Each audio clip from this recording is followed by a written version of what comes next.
100 calories a minute for men and roughly 70 for women. Everybody always latches in that figure. As soon as I quote it, everybody listens and the pens come out and start taking notes.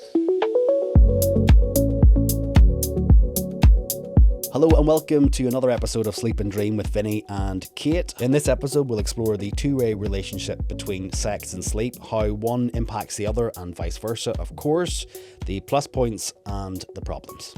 So our guest this episode is Professor Ian Walsh, urologist and specialist in all things sexual function. Welcome to you, Professor Ian. Thanks very much for having me, guys. Can you tell us a bit about your expertise in this area? Okay, well, I'm a urologist, so I deal with things of a urological nature. I waterworks and naughty bits.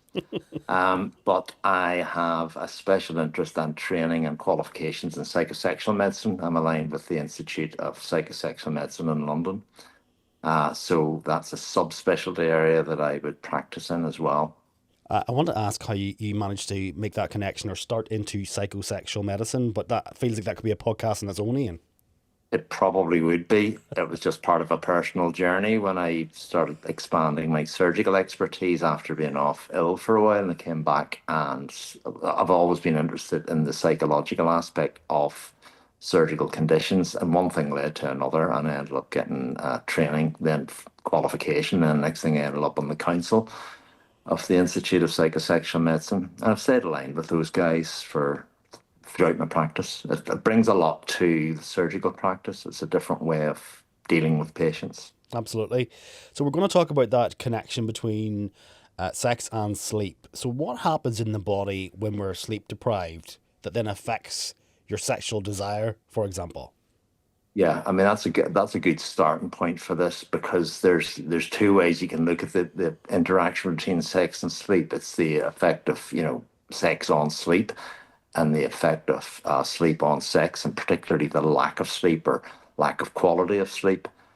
And, there's a lot of work being done around the influence of deprived sleep with overall health and longevity, and it has a devastating effect on sexual function.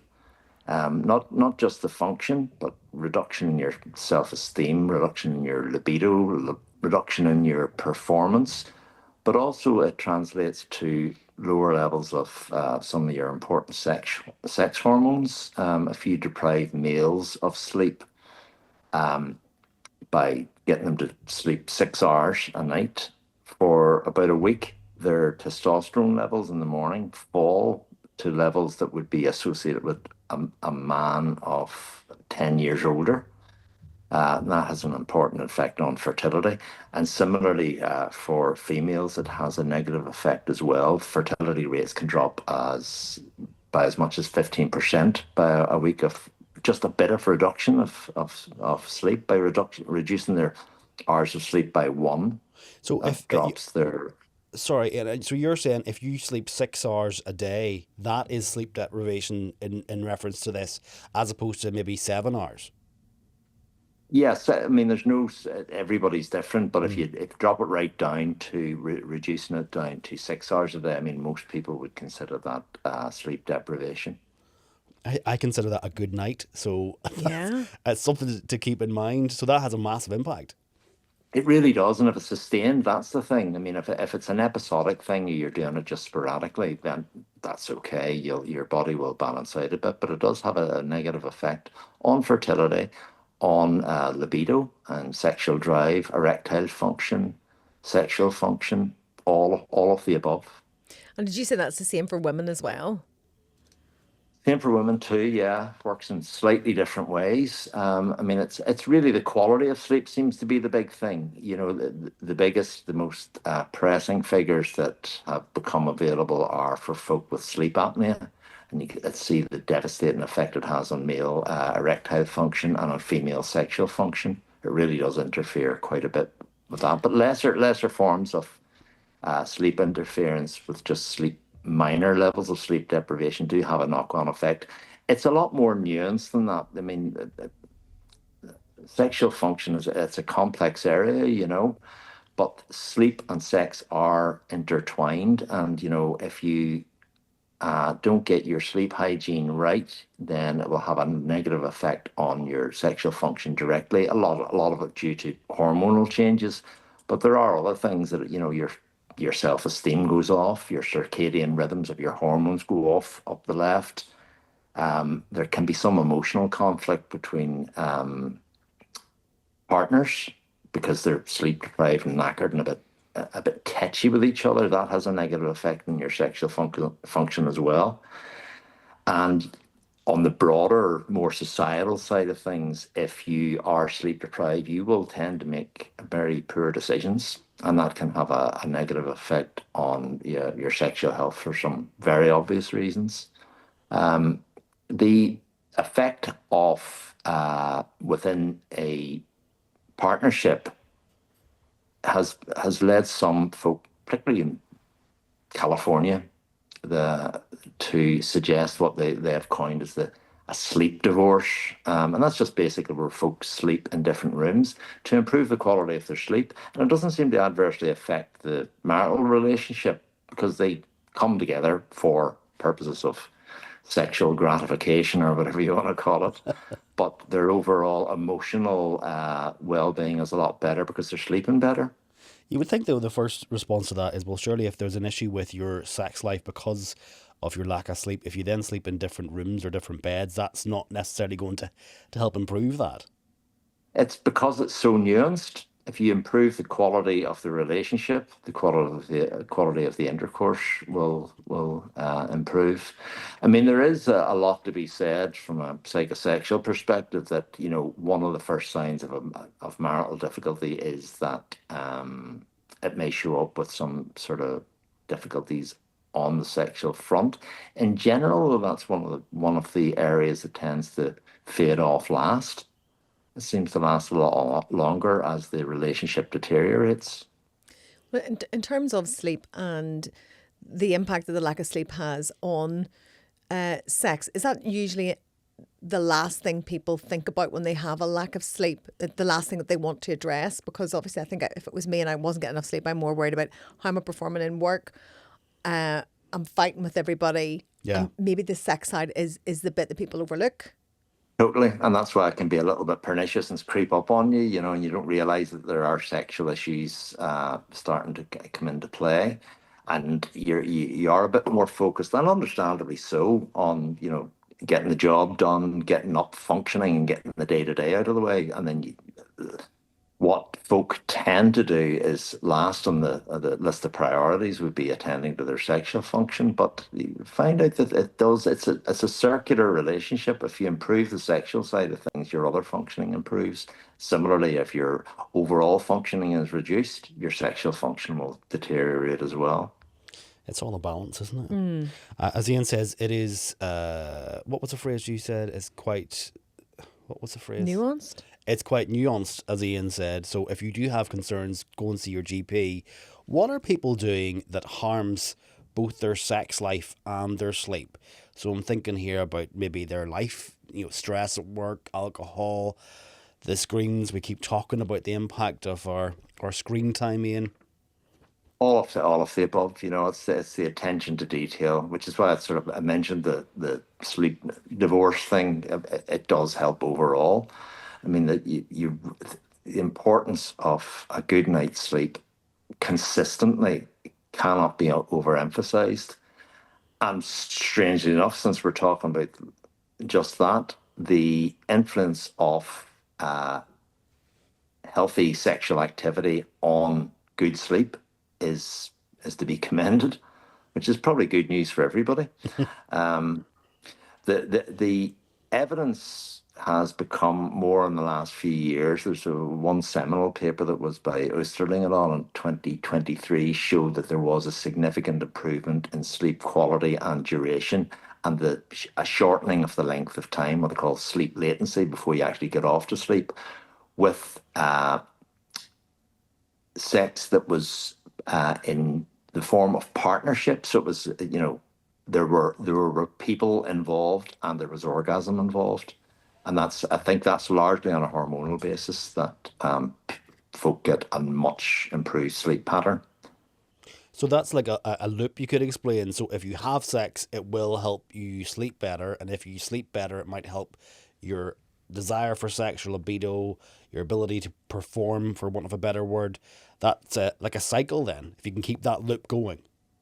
Totally. Yeah, as I said before, there is a circular relationship there.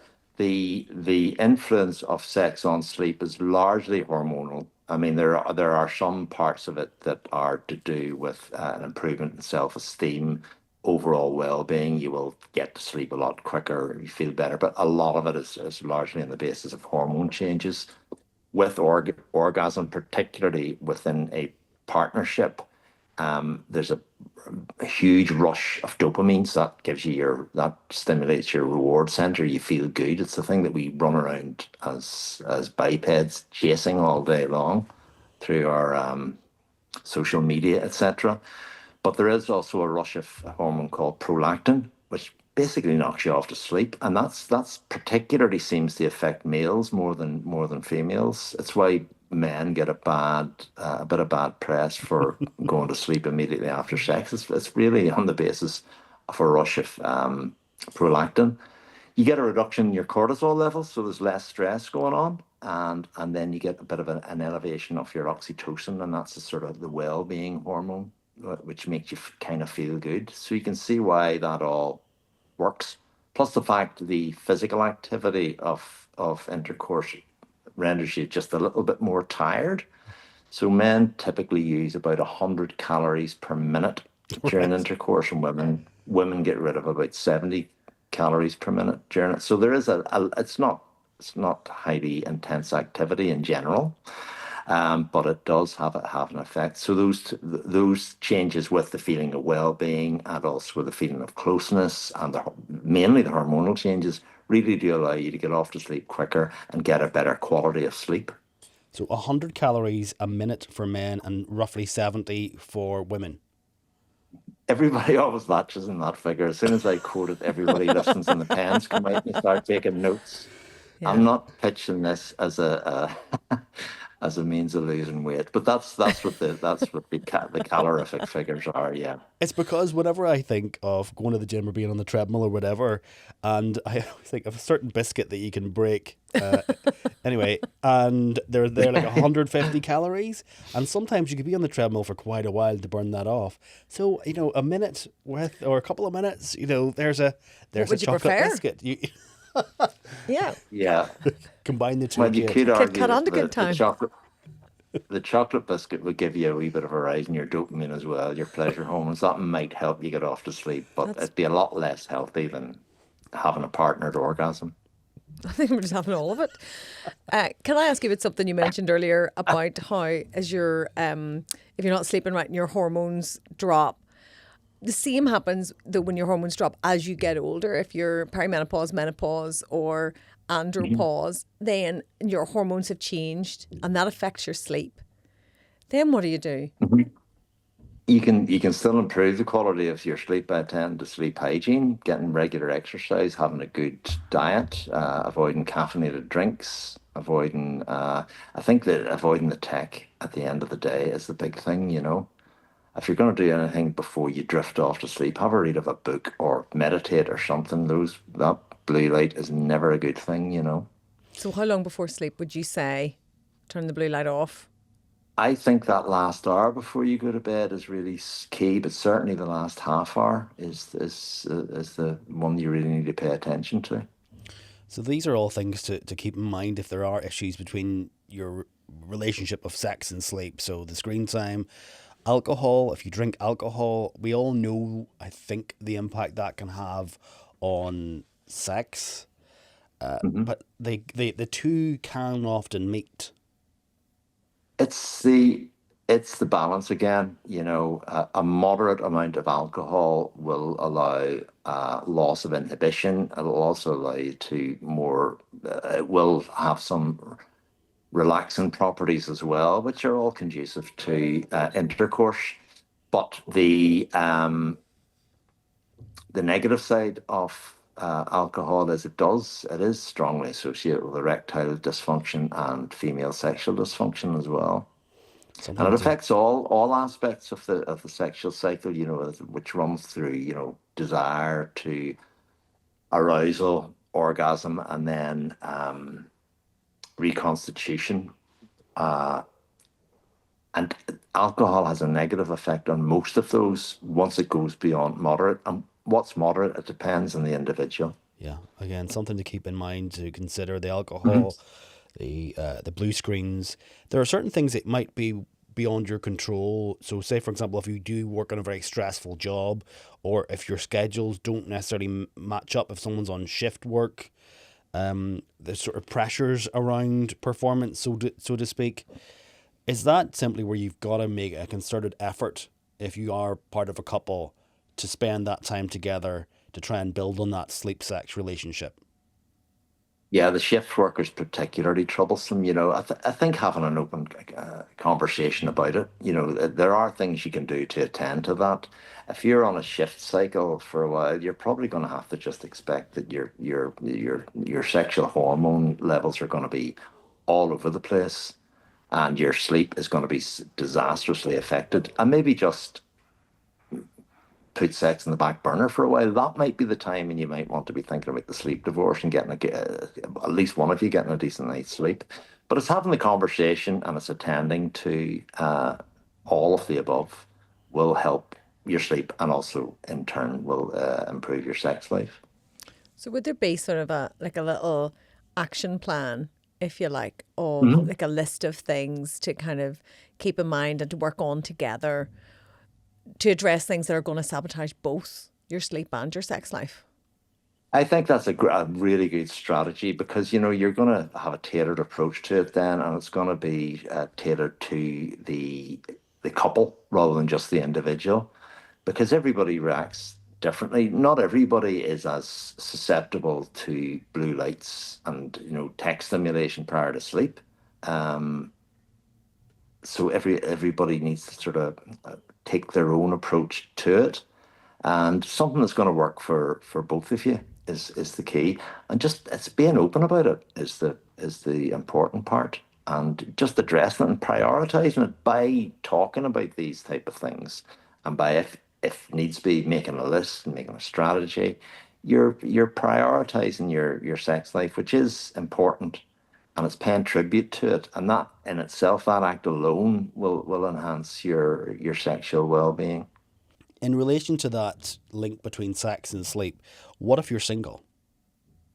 I know that takes some things out of the equation, but using sex to help you sleep better, or vice versa.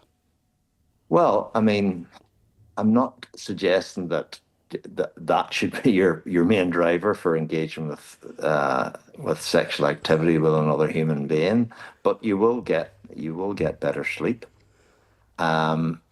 If you are single, there isn't much evidence to show that masturbatory activity has any positive influence on sleep quality, despite what common thoughts are about that.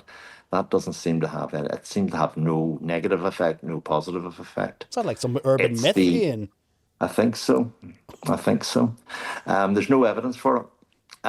There is strong evidence that sexual activity, it doesn't. It's preferably within an established relationship. It seems to be more effective, but with another sexual activity, with orgasm, with another person, will result in a better night's sleep in terms of quantity, speed, and quality, more importantly. It might not be the best chat up line. Do you want to come round to my house? Because I need a good night's sleep. I don't know if that will work on anyone, Ian. Again, it's a nuanced approach. It may or may not. What about, just briefly, sleep disorders? So there might be something else that's happening here, that is adding an extra layer of complications. Say if you had sleep apnea, stuff like that. Yeah, I mean that's the big area. I mean, there's a lot of that the warning signs of something going untoward with health may be heralded by sleep disturbance. You may have depression, anxiety, whatever. It could be cardiovascular disease. You could be retaining a bit of fluid at night, and that's interfering with your breathing, etc. That might be the thing. I mean, most urologists now would recognise that if you go to see a urologist with, particularly with erectile dysfunction, but also other forms of sexual dysfunction, that might indicate some cardiovascular issues like ischemic heart disease, poor circulation, that type of thing. And we're very attuned to that now, and wouldn't be too long in getting you referred on to a cardiologist. So these things, whilst they're not just necessarily quality of life issues, they could be actually to do with health directly. So that's why if you are a bit worried about it, or if you've noticed a change, see your GP. Ian, thank you so much. Professor Ian, I should say. And thank you for listening or watching this episode of Sleep and Dream with Vinny and Cate. The last comment from you, Ian, the last message you would send to people that are concerned about their sex life, that the impact it's having on their sleep and vice versa, what would you say to them? One affects the other. Sleep's important, first and foremost, for your overall health. But a healthy sex life will influence in a very positive way your sleep. Ian, thank you. Thank you.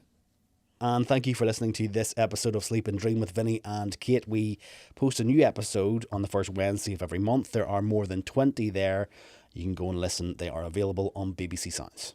And our dream interpreter, Ian Wallace, not to be confused with Ian Walsh you've just spoken to, he's back in our next episode. So send your dreams for our psychologist's translation to metime@bbc.co.uk. And as always, if you'd like directed towards some help and support, you can go to the BBC Action Line website, which is bbc.co.uk/actionline. Sleep well. Night, night.